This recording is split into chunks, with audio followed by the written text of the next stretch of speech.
Just like the deadlift, squatting is an essential human movement. Sitting and lifting are just some of the everyday movements humans need to perform. Training the squat with resistance can help strengthen almost all the major skeletal muscles in your body, making it a must-train for any exercise enthusiast. There are two main types of squat exercises. The first is the back squat. During the back squat, a barbell is placed across the top of the back and shoulders, just below the neck.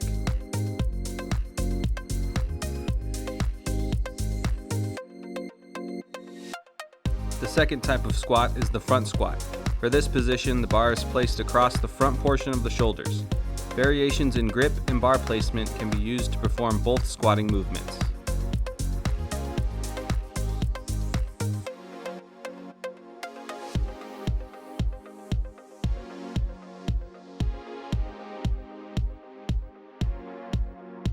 After you have a secure, comfortable bar position, you should take a breath.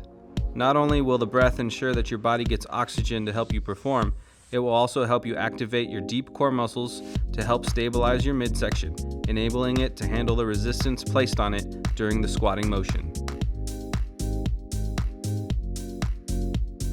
There are slight variations between the movement of the front squat and the back squat.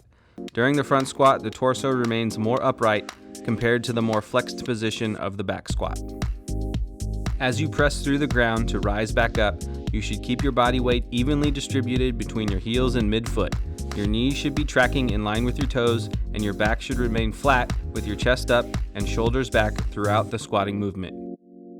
If you don't have much experience with barbell training, you can use other squat variations to help you become more comfortable with the movement. Bodyweight squats or goblet squats are good movements to practice before barbell squats.